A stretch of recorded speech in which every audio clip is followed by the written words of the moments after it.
Guys, what's going on? Noxfox here. Continuing with the, I don't know, knocking off the rust little series that we're doing here. It's probably not what I'm going to call it, but that's what's going on. Yeah, so this was my second match after coming back for a little bit of a break.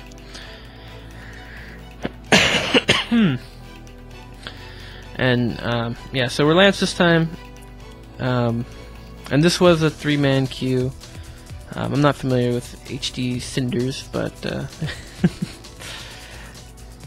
I guess he's a friend of Geo. They seem to be in the same guild or whatever. So yeah,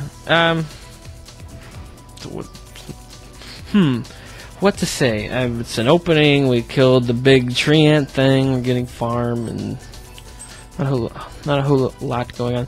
The composition is kind of interesting. It's Celeste, Ozo, and Lance.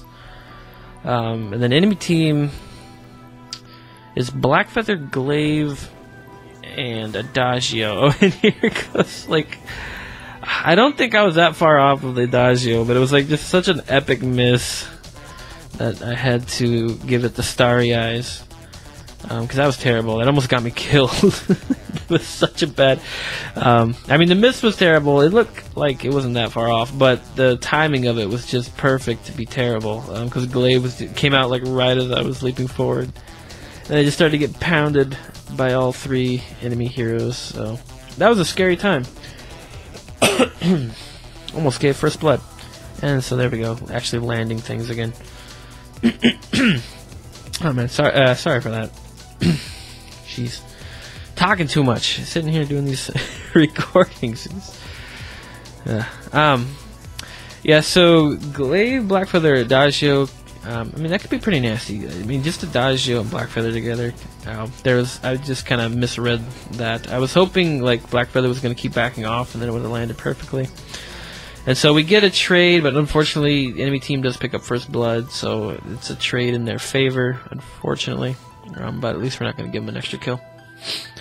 Yeah, so what was I even saying? Oh yeah, Blackfeather and Adagio can be scary, and Glaive is just obnoxious, especially CP Glaive, because he can just afterburn a lot, and it hurts, and it just makes it hard to like kind of keep a Celeste alive. Celeste specifically just doesn't have any kind of escape. Celeste and Scarf, the old school mages, they're very gankable, unfortunately. Celeste has a stun, which is really nice. That actually goes together. That is the nice thing about Celeste and Lance together. Is once Celeste lands that stun, it's like, I mean, it's just handing you an impale. It's just handing you an impale on a silver platter. So I mean, that person's not going anywhere for a while, and they're going to take some hits. Sorry, I hope that's the end of that, because that is getting obnoxious. Yeah, so that's like a really nice synergy that they have. Here's Geo just dancing, which is going to get him into some trouble. But I don't know why he's dancing when there's a Glaive around. We do a little defensive impale there. The only person who actually chased enough to get impaled was Adagio. And I've talked about this before, but I'll talk about it again because it's like a good example of it. That's a good example of it working, but sometimes you can use abilities like that just for zoning, and sometimes you can use them aggressively like that.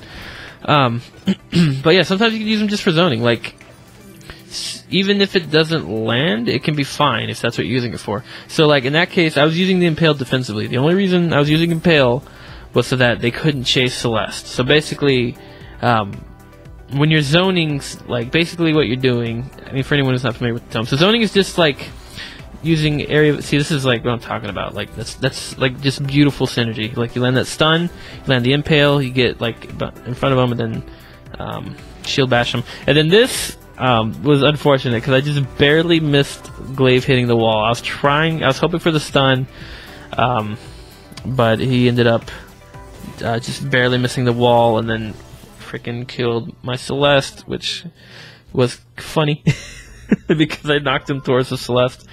But if he would have just been an inch in the other direction, it would have been a much better play. But whatever, it still was fine. We killed killed everybody, so I don't mind. Oh yeah, so anyway, zoning is using like area abilities to make somebody move, basically. I mean, that's like the most simple way to describe it. But typically you want to make them move where you want them to go. Or it's either that, or you're basically giving them a choice, where they either have to go where you want them to be, or they have to get hit by the ability. Like, that's kind of what you're doing. And that's kind of what that impale was. So that's why I call it a defensive impale, because I was impaling at just kind of to cover Celeste's retreat. So it didn't have to land at all for it to do what I wanted it to do, which was to get people to stop, chasing Celeste. But basically, what it was if they would have kept chasing Celeste, they would have got hit by the impale and they would have got rooted, and then she would have been safe. Or they would have saw the impale and they would have just turned around, and then they would have completely missed, but it still would have served its purpose of keeping Celeste from getting chased. And that's something I want to explain, because a lot of times people will see, like, they'll see an area ability just kind of go somewhere, and it doesn't hit anything, and they're like, well, that was weird. Why would they do that there? Or was that like a mistake? Oh, that that bee was beautiful, but Celeste still got hit by the afterburn, unfortunately. Yeah, so they'll see something like that and they'll go like, "Oh, you missed." It's like, or "Oh, I don't know why they did that." And sometimes it's zoning. Sometimes it is like just somebody cast something the wrong way. They just mistap or whatever. But yeah, just keep that idea of zoning in mind with abilities, area abilities, because they don't always have to, like, when you're using it for zoning, it doesn't necessarily have to land to do what you wanted it to do. Yeah, because I do that sometimes. Even with like Adagio's ult, I'll do that. And I guess with an ult, ult has a longer cooldown, so it can be kind of.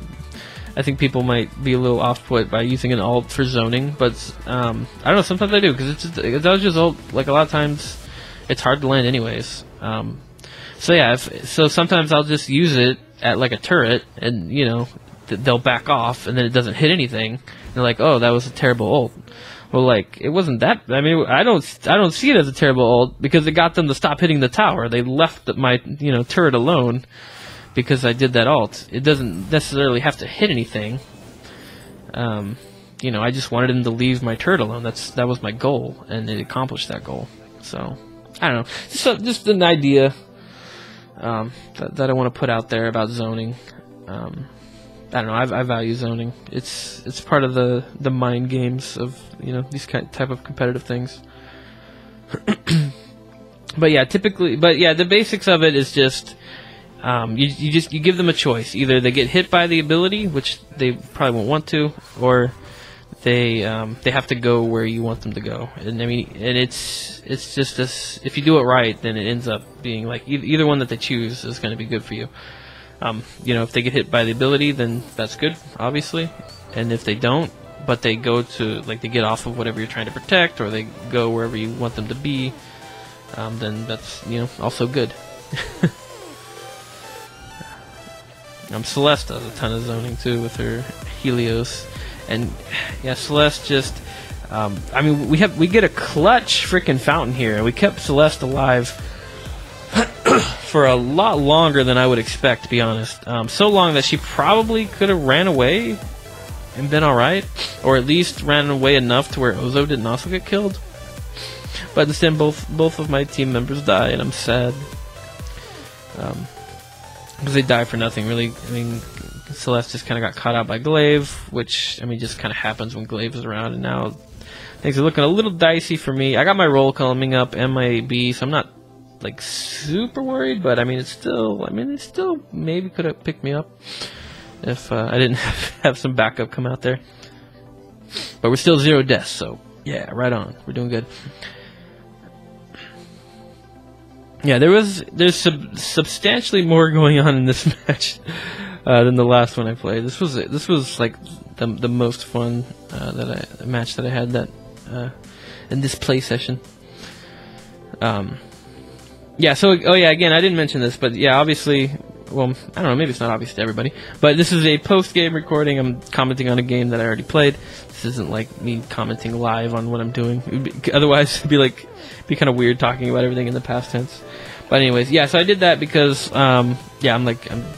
these few matches I'm coming back to the game, and I kind of wanted to be able to focus a bit and kind of get a feel for it again without, worrying about commentary. So yeah, in case anybody was confused why it seems like I'm talking about this stuff in the past tense, this is post-game commentary.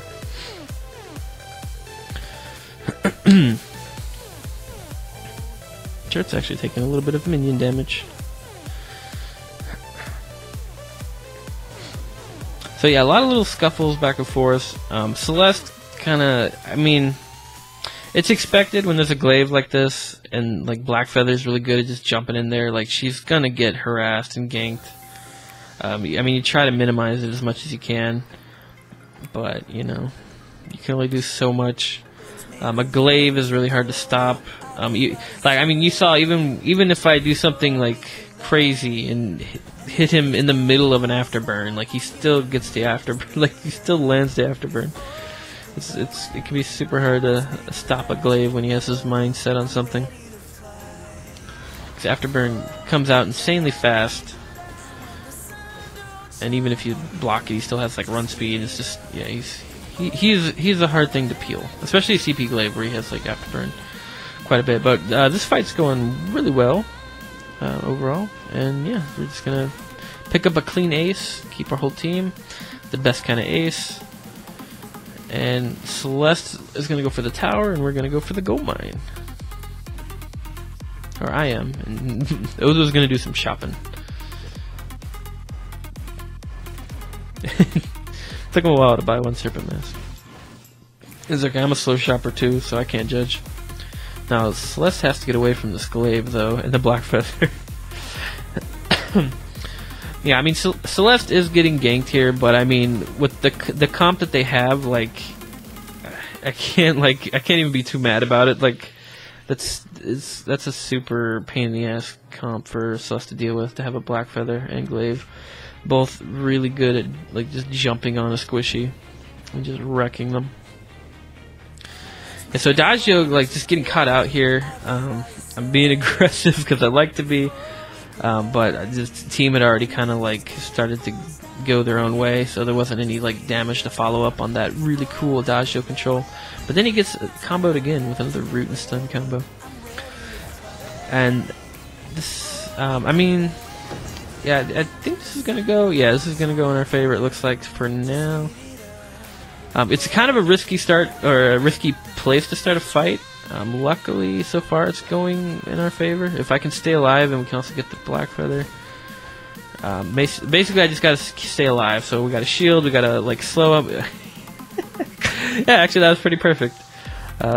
We got our shield like right when we needed it. The Atlas landed like at the perfect time, and then we got the root, and just nice little cleanup there. And so we'll get the Sentry since we just got the gold mine. Gold mine's kind of empty. And so yeah, a little, ace, small objective, but still something. Some gold and one of the Sentry lives. Everything helps. So that was, that was a little risky. I was being pretty aggressive with the Adagio. If my two teammates had been with me when I had locked him down the first time, and we had gotten some more damage out before the actual full-on fight started, I think that would have been like a landslide. But because we were like kind of separated, and I kind of got aggressive, kind of by myself, which I probably shouldn't have done at all. But it's casual. I like to be aggressive. Whatever. Trying to save Celeste here, but oh well. Yeah. So. Yeah, okay, so this is the opposite. This is the fight that's going terrible. But, oh well. These things happen. So what was I talking about? Oh yeah, so, yeah, that fight would have been, I think, way more one-sided if we were on the same page. And I could have had them come with me when I saw the opportunity, when I saw Adagio, like, kind of too far forward by himself. And honestly, like, I couldn't even have been sure that he was by himself, but I don't mind being a bit risky with Lance because he's really hard to kill. I don't know. I think the glaive could have made it so that it would have gotten taken down, though. I probably should have been more careful because of the glaive specifically. But yeah, if the team had been with me, I think that would have been super one-sided. I don't know. I feel like I've been talking about this fight that happened 5 minutes ago for a little too long.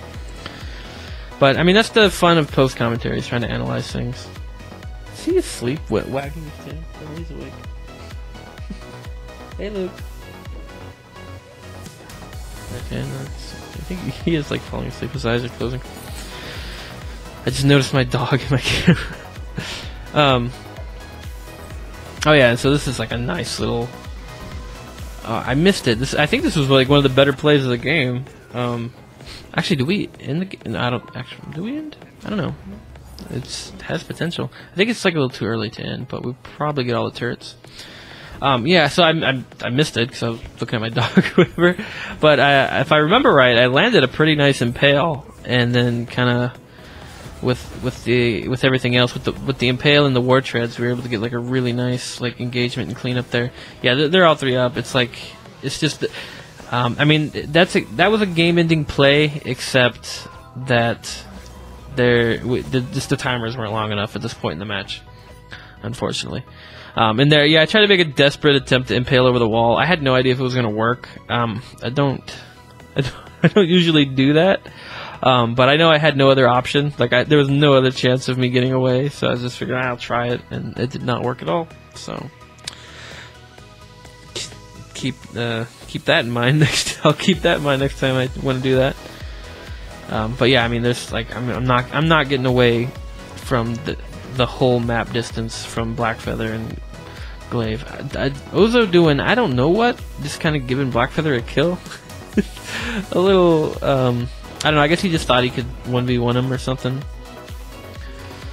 So yeah, that got a little messy because now Ozo's down and now they got the Kraken. Scary times for sure. But timers still shouldn't be too long. They're about to get long. So hopefully Ozo will be up in time. I mean, unless they just do something really weird, we'll definitely lose this first turret. It could potentially lose 2. Get a nice little root. Yeah, see the root stun combo on Blackfeather, very nice. It forced the fountain, made him back off a little. So yeah, so now they're down a fountain. We get a nice little impale on Adagio into a stun, into a knockback with the B. And then this is where we make a choice. Okay, I can remember this. I'm like, they want to go for the base race, and I'm like, I was about to turn around on Kraken, but they pinged the base. I was like, you know what? It's casual. I don't care. Let's do it. Let's do it. So let's see what's gonna happen. And then another failed like wall jump. I don't know. It's been a while, guys. I don't remember these things. I don't remember these locations that you can do this at. So that's like pretty much where I decided, like, I'm not going to try to go over walls anymore because this is not working. I'm doing it wrong. So yeah, this is actually, I mean, it's going down pretty fast. So I mean, we got it. At this point, we got it, but still, like, it was pretty risky. Like, you saw how fast we went down. If things would have gone just a little bit more in their favor, we could have potentially just lost the match right there. But we didn't. We won, and it was a really fun win because it was kind of a weird win. And yeah, overall not bad. Fun match. Hey, we only died twice. Cool. Woo. We had pretty good assists too. Actually, yeah, we had 18 kills and I had 15 assists. That's pretty good assists. Nice.